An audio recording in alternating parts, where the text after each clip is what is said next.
It's unbelievable. Yeah, it's amazing. It's amazing. The artist is incredible.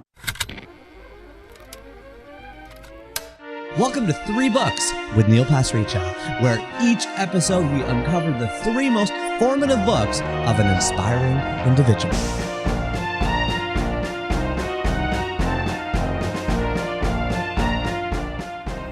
Nick Sweetman, he is the best street muralist I've ever seen. I was walking on Lansdowne Street, see if you can go visit, with my friend Michael Bungay Stanier, who was our guest back in, I don't know, chapter 58 or 78 of the show. And he showed me this mural of a hooded merganser duck, like a hooded merganser, and I was like, it looked real. And the bottom right-hand corner said Nick Sweetman. Awesome. And so I tracked the guy down with the help of Jode Roberts, and now he's painting a 10-foot by 75-foot mural at the corner of Dupont and Spadina outside the Dupont TTC station. These birds are lined up, ready to go. Wow, look at these things. Now what are you doing, Nick? Tell us. I'm adding that same glow to the blue jay eye, just to kind of, harmonize all this light together. The blue jay right now sort of looks like he's sitting on top of the background instead Nice of to like, meet you, Paul. instead of in that world. So now he's going to be in that world. Wow, how many colors are you using for the blue jay's eyeballs? Like how many different shades is that? Like 10 or so. Wow, 10 different shades just for an eyeball. What colors do you have in the blue jay's eye? You need a lot of colors to make it look full color. Otherwise, it looks kind of. So how many colors? Like, what are the names of the colors in this eyeball? Okay, pick a color. I'll tell you. Well, the red. The dark red is called Fire Rose. The medium red is called Lollipop. Then I went in with a light, sort of like a pinker red with that's called Bazooka Joe. And then I went over that with that light pink orange that's called Mr. Crab. Mr. Crab. The shines up top are blue velvet and ice blue, and then white for the highlights. Wow, you are crushing this wall. Thanks, man. Like you are crushing. Let me see what you're looking at. So what do you do this in? So I am squatting. You're squatting. I am squatting on a patch of 2-foot wide dirt with there's been needles here. You said someone dropped a dookie. So we could call it an unclean. We could call it an unclean corner. There's lots of cigarette butts all over the place, newspapers, broken bottles. But you're doing something to this wall, Nick. It's a 10-foot by 75-foot curved concrete wall. So a 750 square foot fucking wall. And you're painting 15 hyper-realistic local birds on it. 16. 16? 16, baby. We upped it. Oh, We got the Graco in there. Oh my gosh, this is unbelievable. So I don't know. Do you call yourself a muralist, a graffiti artist? What are you? I call myself an artist, and if other people want to call me other things that categorize me more narrowly than that, that's okay with me. Yeah. It's a bright, sunny Friday afternoon in October. You've been at this wall for a month. That is a fact. A month. I saw a hooded merganser you're painting on Lansdowne. I took a picture of me and my kid in front of the pink bees on Bloor Street like 7-8 years ago, before I knew who you were, before I knew that was you. I've seen your art all over the city. So for me to be walking by and see Nick Sweetman, the graffiti muralist spray paint, hyper real, no one in the city could do what you're doing.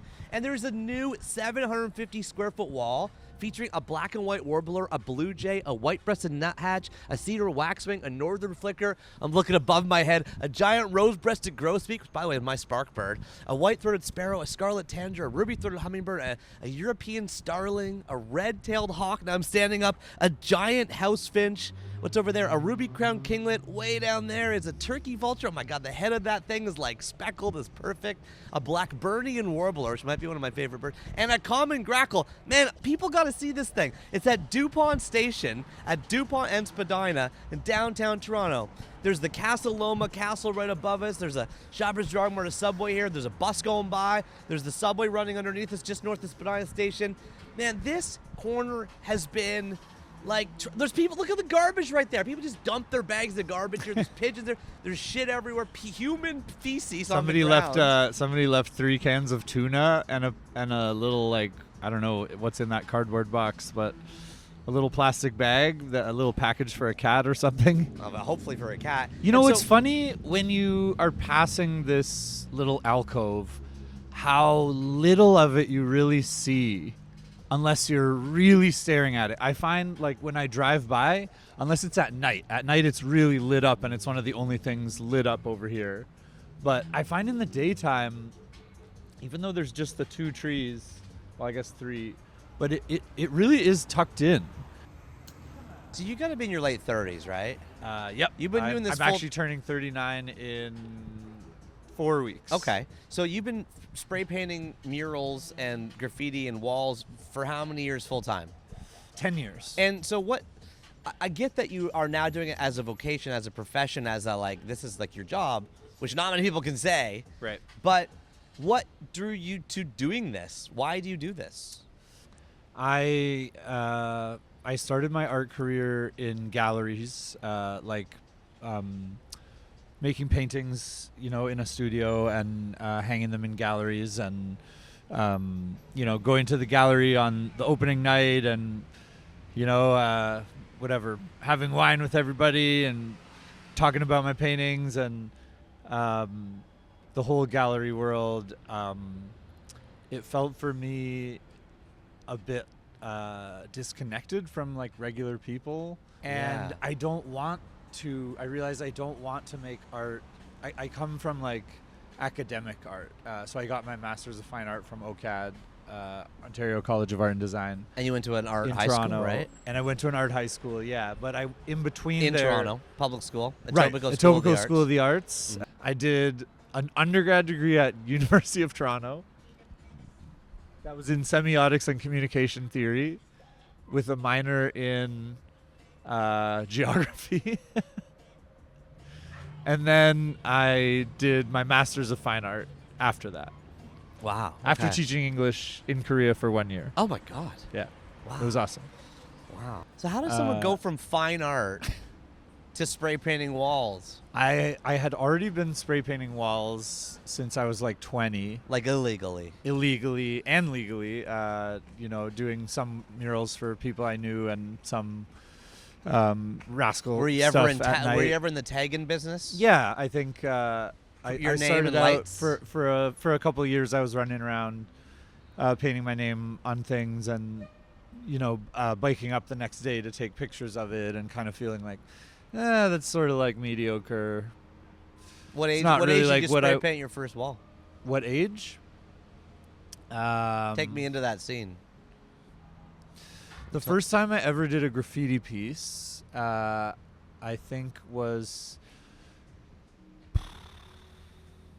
oh my God, what year would that have been? It would have been, I would say 2004-ish, 2004 or 5. You're like 18 years old.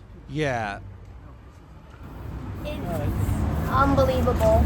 Yeah, it's amazing. It's amazing. The artist is incredible. We live around the neighborhood, and it's just very nice to have this mural nearby our house.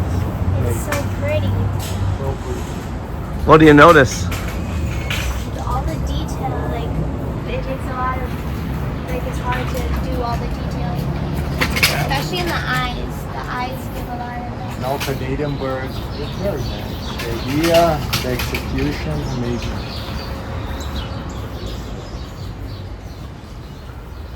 I saw a woman here one night at like midnight. I was walking by her, and someone was just like, you know, 2 girls were here, first year university to the University of Toronto, you know, taking pictures of it. Like, people love this. It's cool. But I'm curious about a little bit about you too. Like, I'm curious about your 3 most formative books. Nick Sweetman, 39 years old in 4 weeks. That's Street it. artist, Toronto. His first most formative book, everybody, is, drum roll please, Harold and the Purple Crayon by Crockett Johnson. Published in 1955 by Harper & Brothers. This is a dark burgundy brown cover with a purple scribble. The purple scribble comes from a drawing from a young boy in blue footy pajamas holding a purple crayon on the bottom right of the cover. On the top half of the cover, it says Harold and the Purple Crayon in light purple. Below that to the left, it says by Crockett Johnson in white italics. Crockett Johnson, of course, born in 1906 in New York, died 1975 in Connecticut, age 68. Studied art, like you, at Cooper Union at NYU. And basically, this is a crazy book. For those that have not read it, it's like this little boy starts drawing, and then he's out of his bedroom. He's like on the deep seas. He's in a boat. He's like on a desert island. Then he like can't figure out how to get home. So he climbs a cliff, and then he realizes, oh yeah, my window was right here. So then he draws his window, draws his bed, and goes to sleep, and the crayon falls to the floor. That's the whole book. So Nick, tell us about your relationship with Harold and the Purple Crayon by Crockett Johnson. Okay, well, this was the third book that I chose as my 3 most formative books, and it was the one that took me the longest to select because I just couldn't think of my third book. I don't know. It was really hard to like come up with something that felt authentic, and so actually your wife Leslie was the one who said, you know, it could be like a book from your childhood, and when I said Harold and the Purple Crayon, she was like, that's such a perfect selection because of that kind of. But yeah, we went to go feed the ducks, and we would see this one duck that was different. It's like, wait, does this duck think it's a mallard? So we always we called it Hoodie. You called it Hoodie. We called it Hoodie. And there was no formative book in your life around this time, was there, Nick? Formative book. Maybe some book about a duck. I really have been thinking about this for like months, man. Like I can't think of what the third one would be. Good book, even like a kid's book, that's something you read growing up that showed you art or showed you, something like that. Develop some value that you have. I mean, one kid's book that I think is really important to talk about is Harold and the Purple Crayon. That's But like, so is that true. too like typical? Never, no. Like what's so hard is like I want to say things like 100 Years of Solitude, Lord of the Rings. No. You know, like Harold really and the like Purple Crayon is like perfect. like really like books that I just couldn't put down, read again and again. You know, like, but those are like classics, and like they have the big silver seal on them. It's like you can't just choose like Oprah Winfrey's like top 3 books as your top 3 books. You know, like it's a cop out in a way. So if you're saying children's books, I think Harold and the Purple Crayon, because that really is about like defining your world, taking creativity out into the world and defining your reality with it, and like making your own vision come to life and living inside it. You know, that was a really special thing to see, I think, for me and a lot of kids. 100%. And Yeah. sometimes I feel like people think like that book is about imagination. It's about like art, but it actually is really about the fact that you can create your own world. Yes. Right? Yeah. And like that you can actually like art and reality can intermix. Totally. And imagination and truth can be back and forth. Yeah. I think that's got to be it then. The core, I think, idea of the book, which is that through art, through drawing, Harold can kind of like create his world, and he can create it however he wants. He sometimes creates things even that scare him, or that like get him into dangerous situations, but he sort of like draws the solution that he needs, and when he's tired, he just draws himself a bed and goes, rests. I don't know. It's like there's a metaphor there for what art can make possible.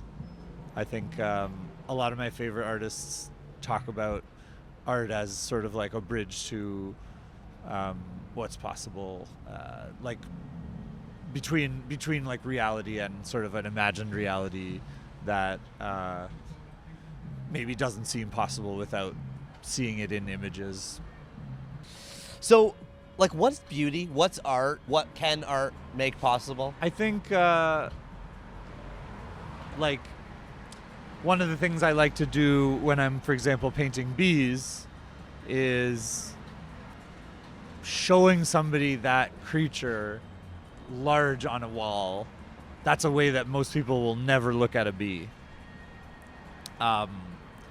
but it can kind of inspire them to see real bees in a new way.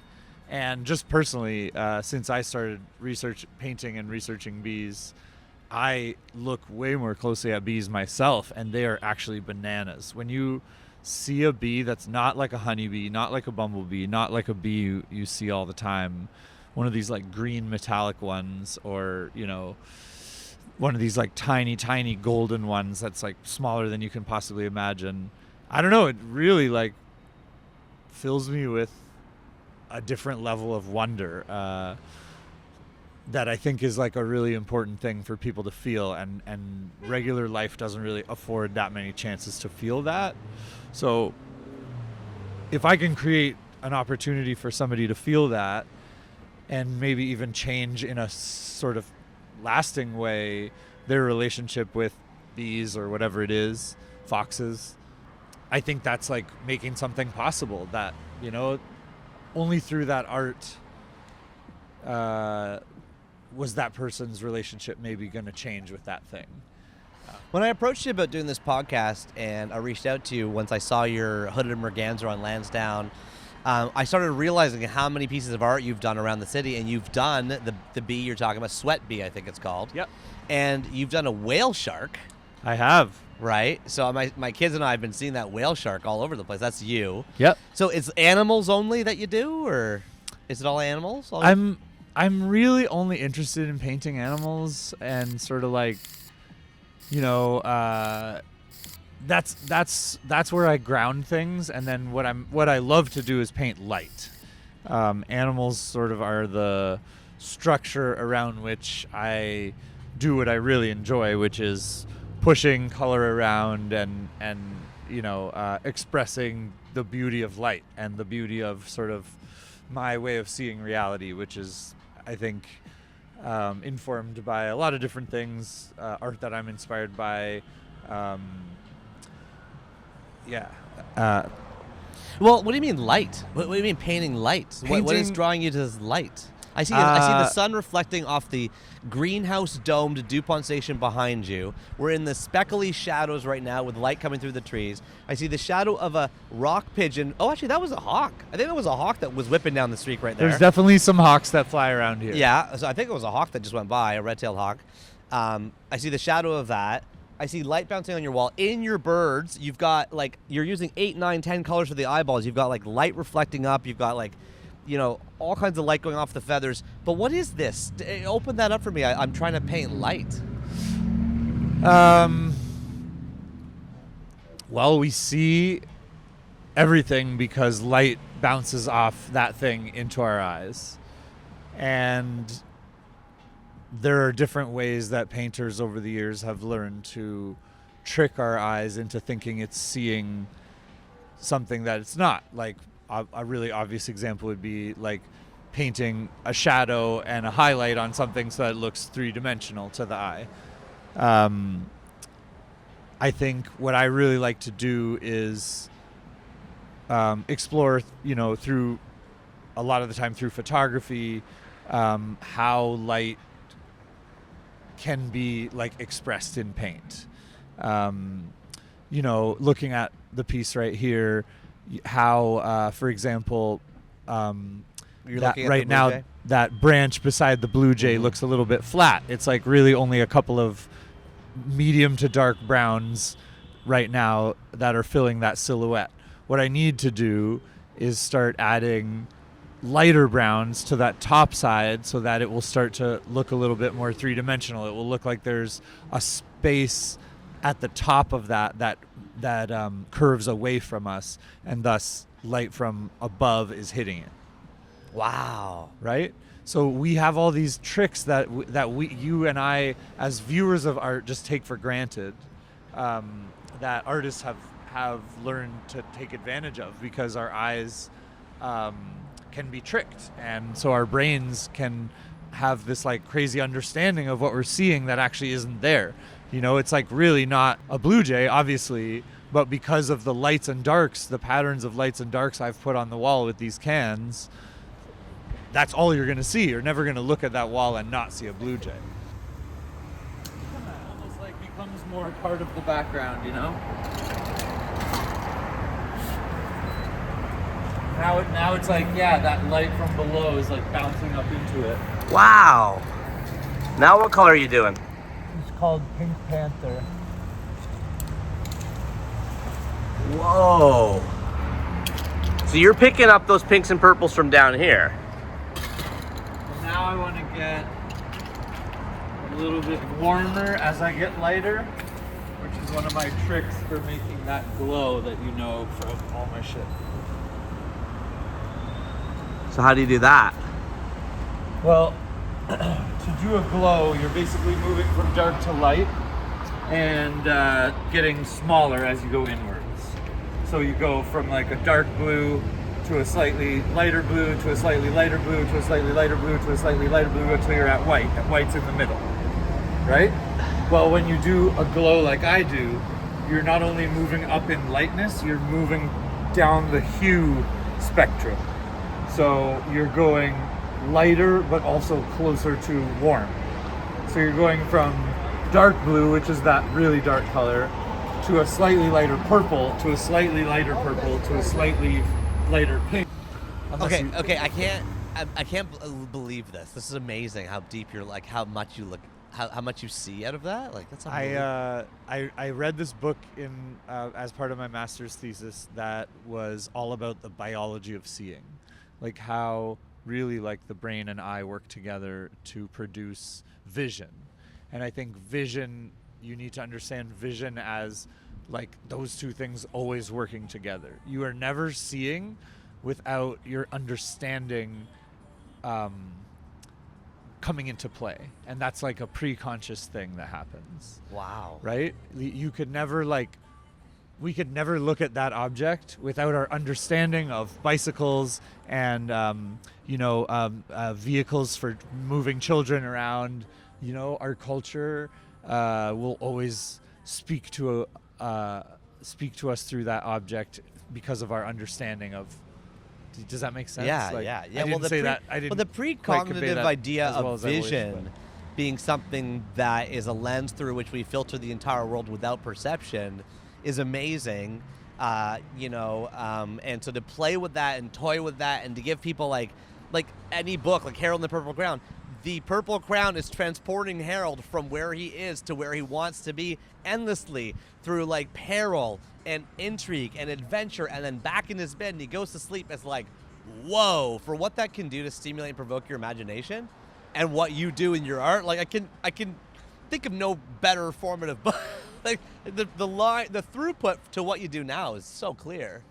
Did that make you want to pick up a can of spray paint? Like what drew you to the form? It's funny. Like he's sort of like drawing on the walls, right? Like it's a bit of a like reference. Transgressive, It's a reference to like that trope, Calvin and Hobbes and like so many others of like the kid gets a hold of the crayons and doesn't want to color on the paper. They want to color on the walls. I never really put Harold and graffiti together. As much as they do have a kind of resonance now, I see, but like it never was that for me. When I got into graffiti, I was never thinking, oh, just like Harold, and thinking about Harold as an adult and the meaning behind that.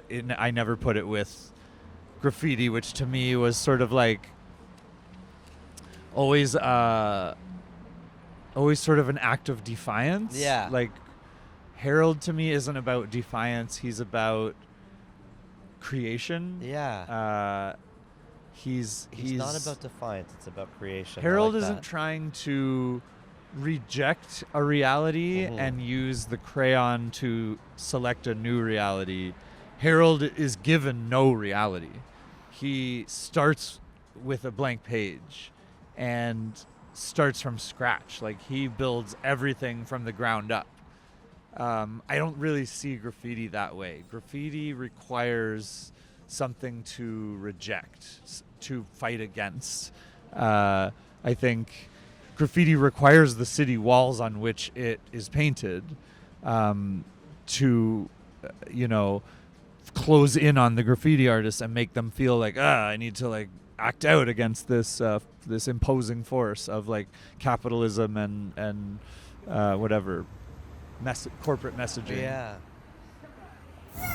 So this is the back of the house finch, which I think is the largest bird on the wall. It is definitely the largest bird. You made the house finch, the smallest bird, bigger than the red-tailed hawk and the turkey vulture. I did.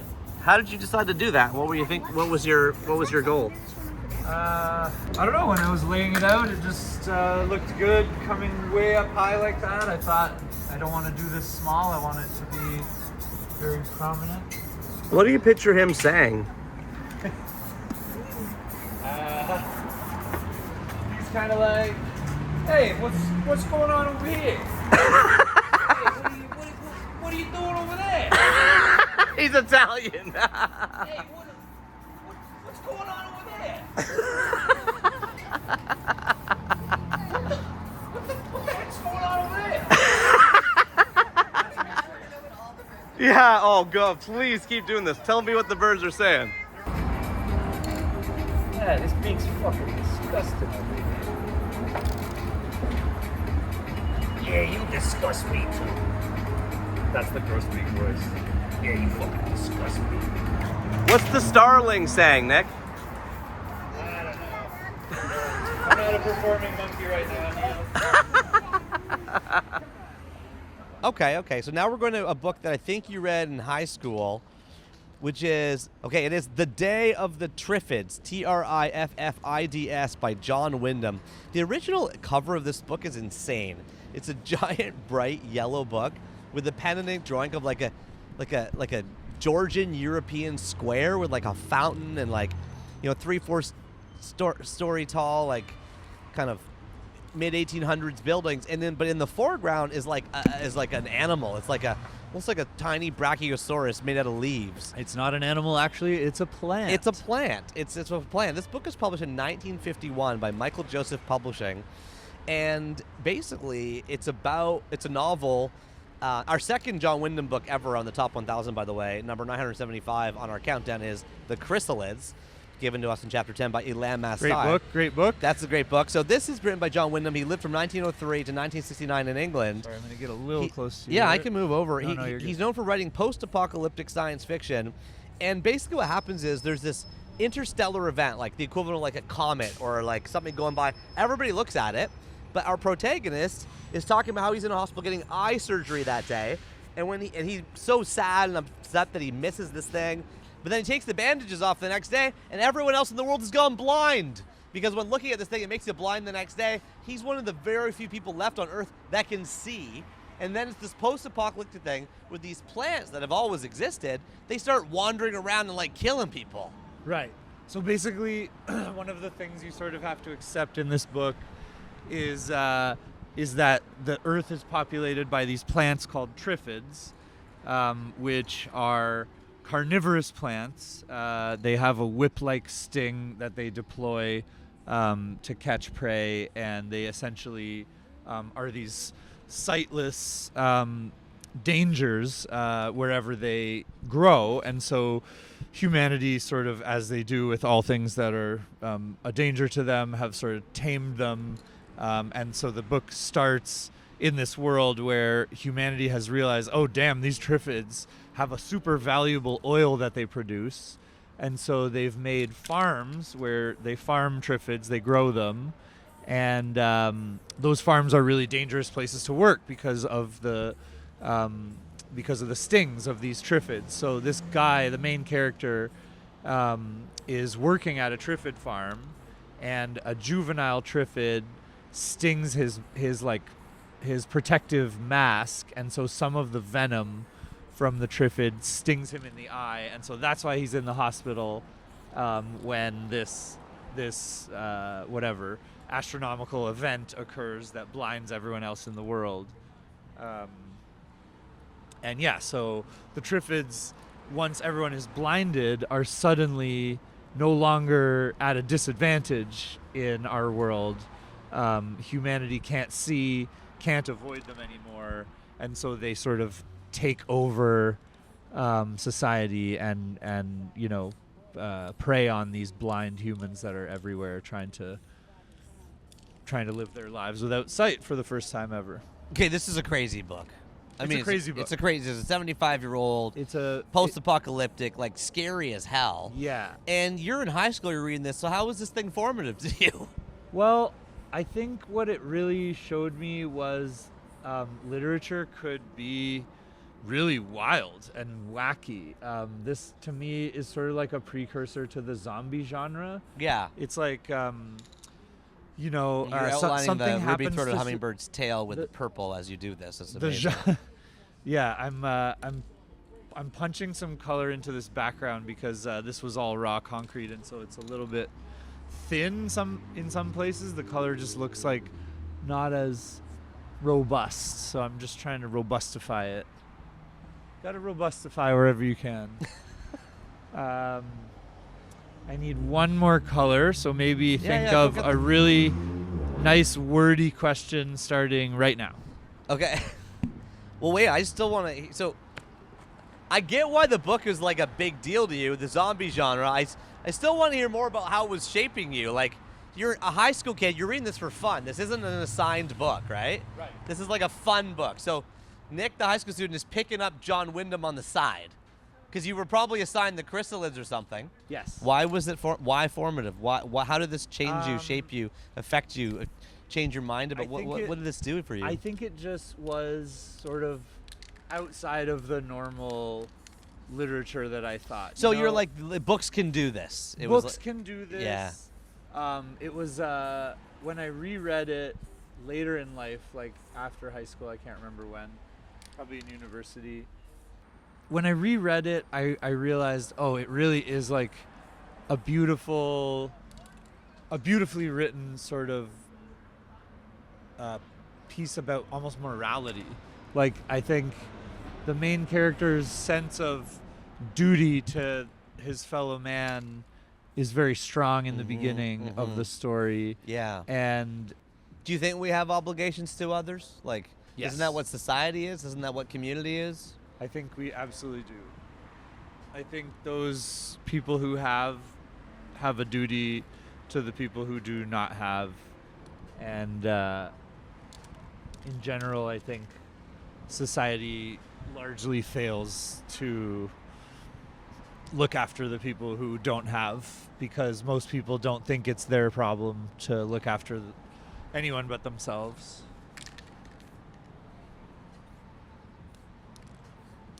Well, it's kind of like democratic capitalism. Yeah, I think capitalism is a huge problem. What's your vote for? Who's my vote for? Yeah, what system do you vote for? Well, we don't have a better one, unfortunately, right now. So I don't really know what to vote for other than the person who is doing the least shitty things. Yeah. Yeah. Um, Yeah. Well, like I don't have a lot of faith in our current system of government, to be honest with you. It doesn't seem to really produce good leaders, and the people who do seem to be good people don't seem to succeed in the same way as the corrupt. Mhm. Mhm. Mhm. It just feels like the system is stacked against good people and in favor of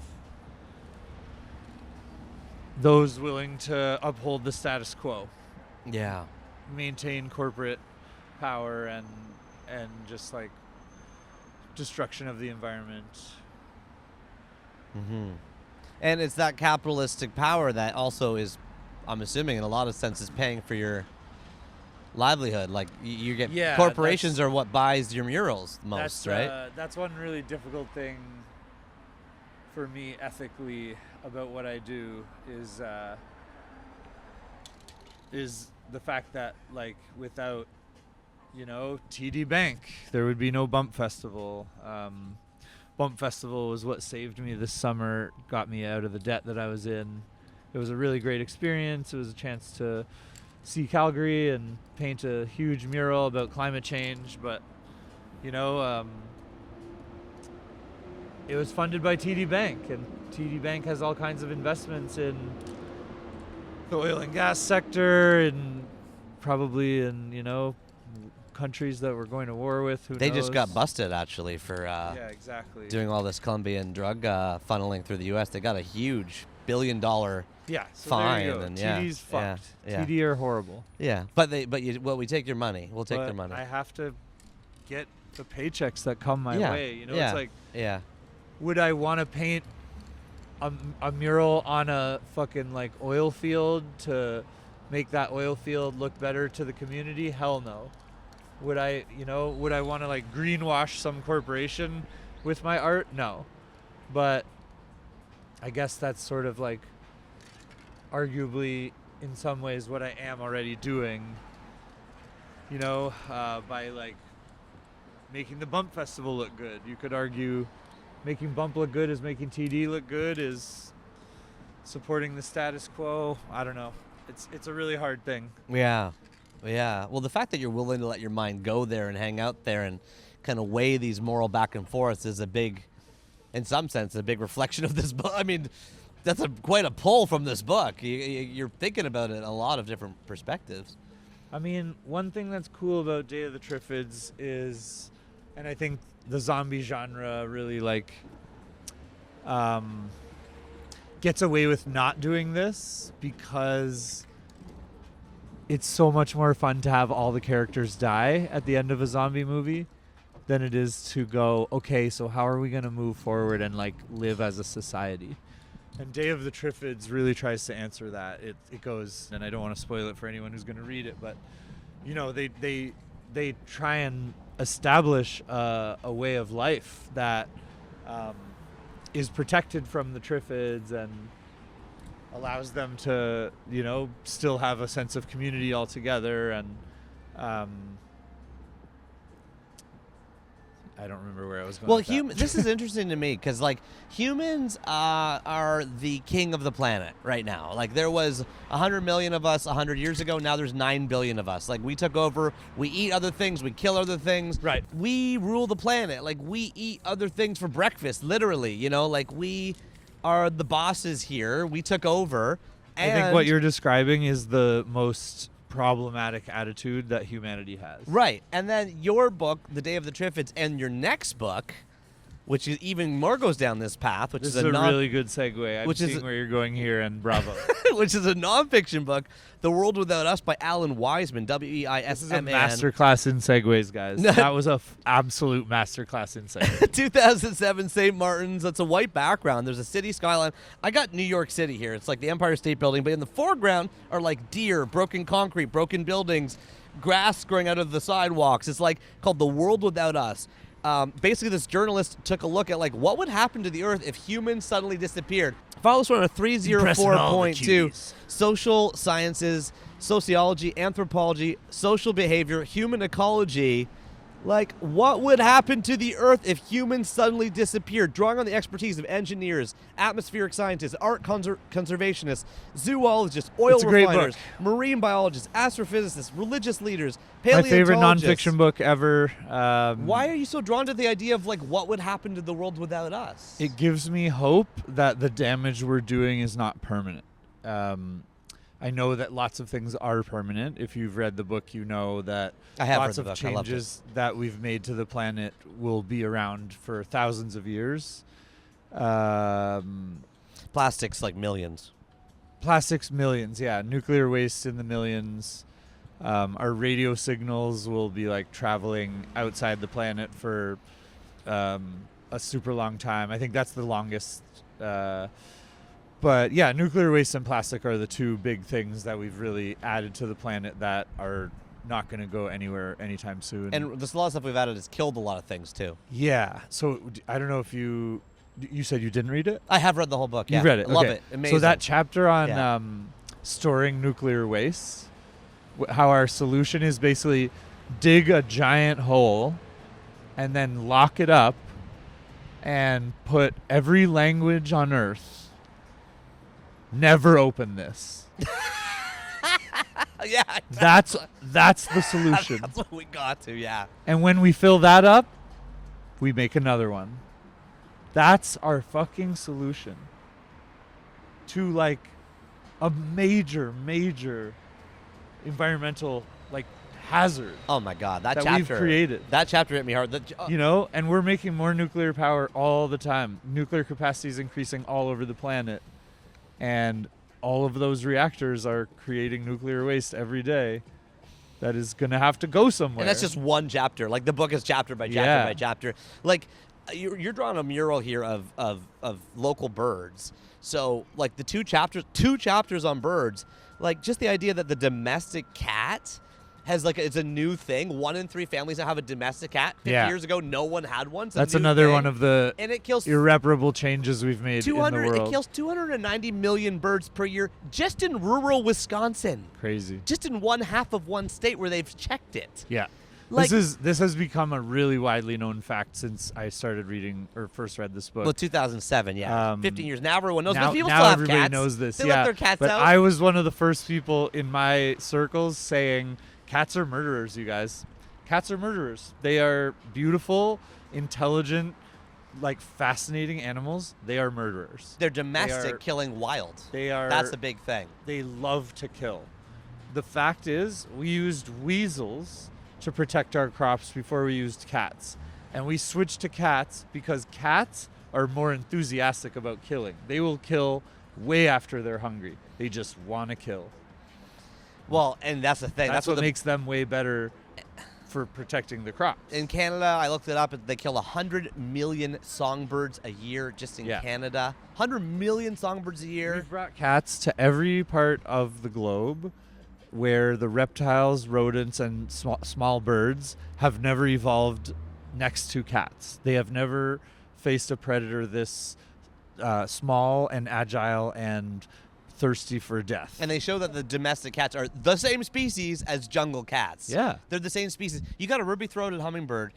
You are, 6 feet tall? You got a ruby-throated hummingbird behind you that's 5 feet tall. A huge one, right? This is a 3-ounce bird. It loses half of its body weight flying over the Gulf of Mexico. And you know what it finds on the other half of the Gulf of Mexico, Nick? Cats. Feral cats that just fucking murder them as soon as they land. They're so sad. It's unbelievable. Little guys. Yeah. Cats will just be a whole new kind of creature, I guess, when humans disappear. They'll all go feral and they'll interbreed until they're sort of an amalgam of all the breeds, and there will be a North American wildcat, there will be a South American wildcat. These things will just pour out of cities and go into the woods and just wreak havoc. And this book will be insane. And when you talk like that, it's this book gives me not hope, but this book gives you hope. Well, what it shows you is in not that much time, when you sort of think on a geological scale, I think in the book it's about 200 years and every city on Earth would be gone without a trace. Yeah. Yeah. That is exciting to me. That makes me feel like exciting to me. That makes me feel like all the trees we're cutting down, all the animals we're making go extinct, all the waterways we're poisoning with industry and transportation will all the creeks in Toronto are buried. Back, they're under roads. They'll come back up. All these things that we've done to damage what was there before us are not irreversible. Yeah.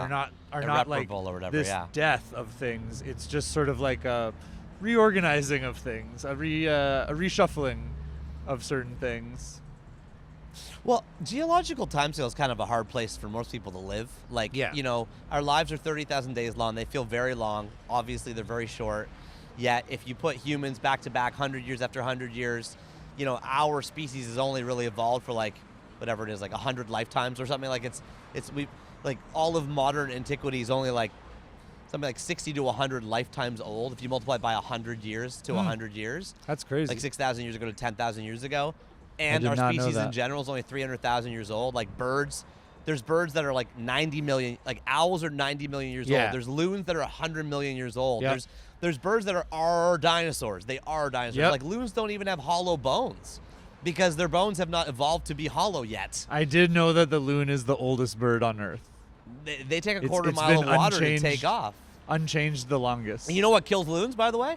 wet parking lots of big superstores that from the sky look like lakes, so Oh, they that's land on so them, and then they have sad. no water to take off again, and they just wander around till they die because loons, They you know, can't walk. Well, they migrate. They breed on freshwater lakes like all the whole Minnesota, Yeah. Ontario, but then they live on the Atlantic Ocean and the Pacific Ocean the other half of the year. They're like totally black birds, so they have to migrate from.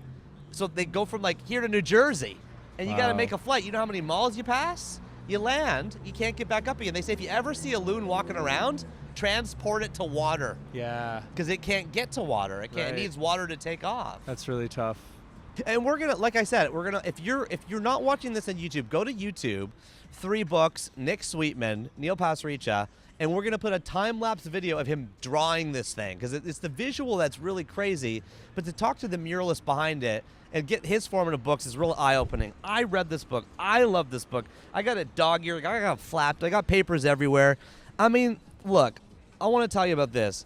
Page 55 in this book, it says this. In New York, the European starling, which again, you have a 7-foot European starling over your left shoulder, now a ubiquitous avian pest from Alaska to Mexico, was introduced because someone thought the city, New York, would be more cultured if Central Park were home to every bird ever mentioned in Shakespeare. So Whoops. they're like, oh, starlings were in Shakespeare. Let's bring some starlings. They took over. You ever see a bluebird in Toronto? No, but they used to be here. But guess who stole all their nests? The European starling. But now I talked to J. Drew Lanham about this. He's like, okay, non-native species, what's your problem? It sounds a lot like, he said, it sounds like slavery to him. Like you say, oh, a non-native species comes here, you decry that. Well, you know, he's like, there's nothing against the Eurasian collared dove. So like maybe that's just the way things work. But we have these pests that take over, you know, like house sparrows have taken over, you know. Cats are taking over. I love the fact that on page 86 of this book, it asks you why this question, why aren't Africa's big mammals extinct? Because we've made all the big mammals extinct in Australia. We've made all the big mammals extinct in South America. We've made all the big mammals extinct in North America. We've made all the big mammals extinct in Asia. So why are the big mammals not extinct in Africa? Because we're from Africa and we co-evolved with them. Here, humans and megafauna evolved together. Unlike unsuspecting American, Australia, Polynesian, and Caribbean herbivores who had no inkling of how dangerous we were when we arrived, African animals had the chance to adjust as our presence increased.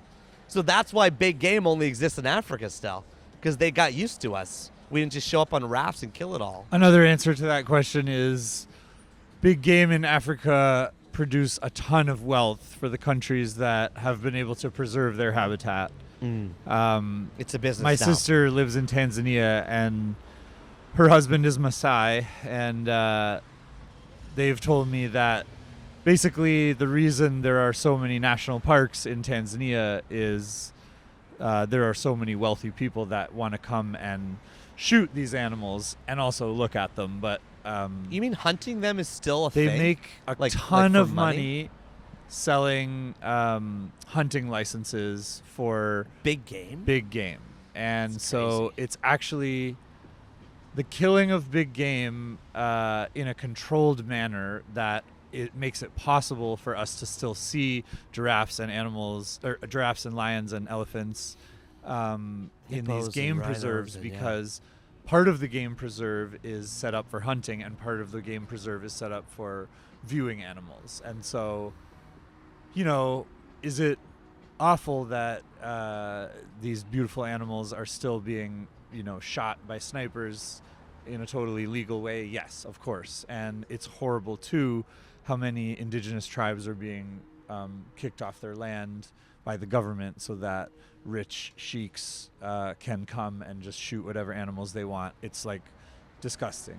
But at the same time, those tourist dollars fund a lot of the conservation and research that leads to preserving those animals. So it's like a really tough kind of like question, like what is that a good or a bad thing?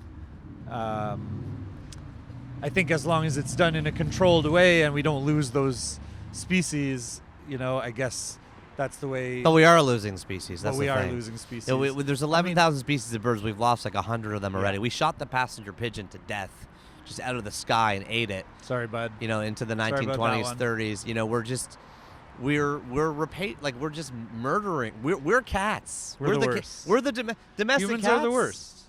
And I don't mean, the indigenous tribes that have learned to coexist with nature in a sustainable way.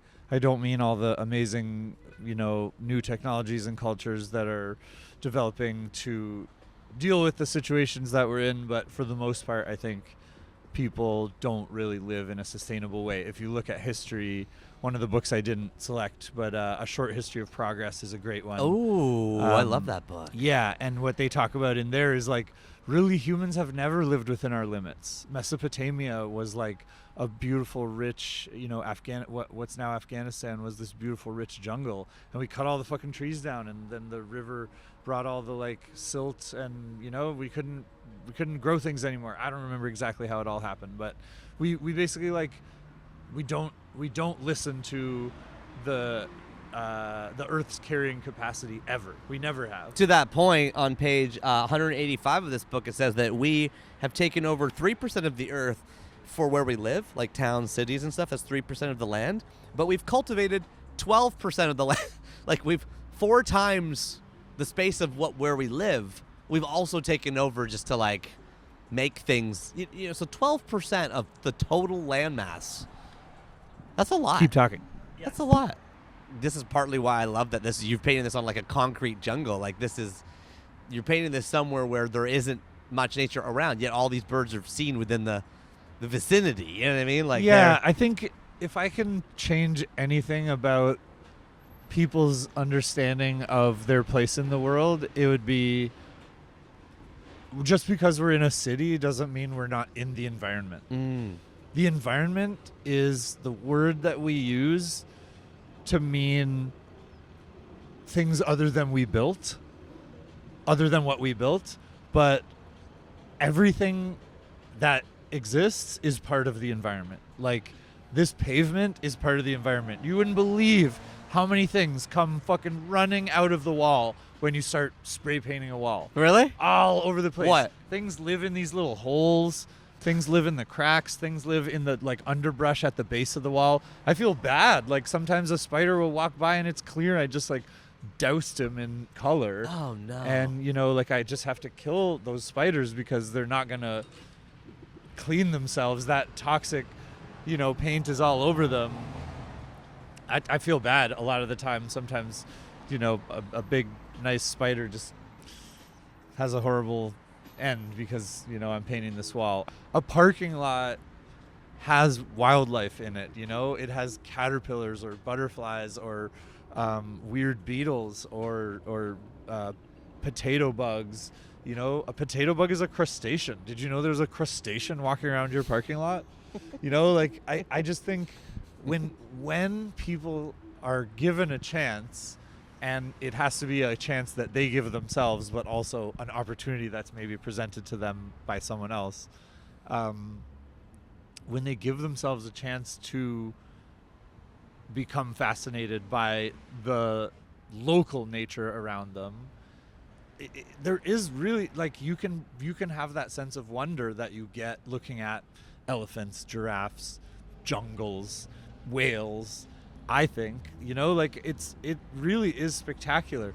One of the things that I think as an adult I appreciate in a totally different way than when I was a kid and learned about these things. As a child you learn that giraffes have long necks and elephants have trunks and whales are mammals and caterpillars eat leaves until they make a frickin' house around themselves and then grow wings. And completely dissolve, turn into a winged creature that then, in the case of the monarch butterfly, flies almost all the way from where we are right now to Mexico. That is insane to me. And it's sort of just something that we all take for granted. This little worm thing becomes a butterfly. Yep. I don't know. When you look at the way a butterfly's wing moves, it's this stalk that just goes up and down, and this membrane creates a ripple that pushes it through the air. It's the most amazing. It doesn't look like it knows what it's doing, but it knows exactly what it's doing. It's the most amazing feat that, of evolution, and I think we all just sort of go, butterflies are around. Of course they're around. I love drawing attention to these things that are kind of basic, maybe. I did a painting of a tick this year. Oh, wow. I tried to make the tick so majestic and like beautiful. When I went to Australia, their version of a raccoon is this type of ibis that they call a bin chicken. They're kind of ugly. They have this like vulture-y like skin, and they look all beat up, and they're like rooting through the garbage. But like I painted one there, and I gave it a crown, and I tried to make it look really majestic, and people were like, "Oh, this bin chicken's beautiful!" Like, I like to like give those animals that are maybe scowled upon. That's why you got the turkey vulture in sneered here. at by you're other, not just picking beautiful birds, people. right? You're picking all the birds. I like painting the possum, painting the like jellyfish or like the weird gross thing that doesn't have a face. That's all cute and cuddly. I like to paint cute, cuddly things too, and like depending on You'll what do it a puppy. is, I'll paint like beautiful animals that get painted all the time, like a tiger or a cheetah or something. But you like bringing beauty to the things that are not inherently thought of as beautiful. yes.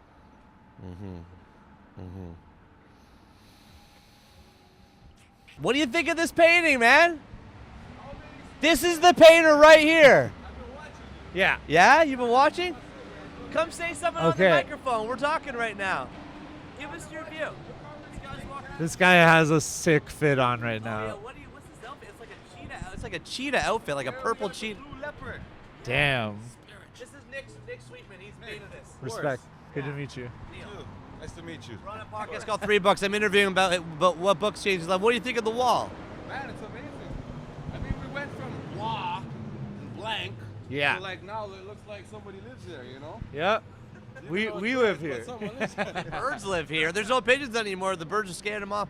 But The name brand, is there I know the Blue Jays here. That's the infamous Blue Jay. That's the blue jay, yeah. And then we got a cardinal somewhere, I'm assuming. No, there's no cardinal. We got an eagle? That's a hawk. Yeah, there's a red-tailed hawk. Okay.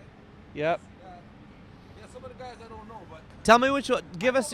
They're Yeah. all found in Toronto. Do you want? They're all locals. What is there? One of them you want to talk about? We can talk to you about one of them or two of them. Which one are you interested in? I'm gonna have to bring the kids and ask them which one is. That was really This cool. is a woodpecker here, northern flicker. I got a few in my backyard. Yeah, this is a rose-breasted grosbeak. That's a migrating bird. It comes from Belize, This Costa is like Rica, the down third there. time that people listening to this podcast are going to This- listen to Neil. Well, that's okay. This is a list scarlet, off all these scarlet birds. tanager. By the way, some people call it a red-winged blackbird. Some people call that a black-winged redbird. It's just kind of a reversey. Yeah. Well, Nick's thinking about getting a legend here or something. But thanks for saying all that. Changes the neighborhood. I think you did a great job. Appreciate it, man. Thank you so much. Respect. In conclusion. In conclusion, from big to small, from high to low, from legal to illegal, from red to blue from on the street to From in yellow the wild, to purple. to sort of examining our existence at the biggest and smallest scales. Nick Sweetman, it's a real pleasure, a delight. The stuff you add to the city. I'm worried this thing's going to get painted over. That's my worry.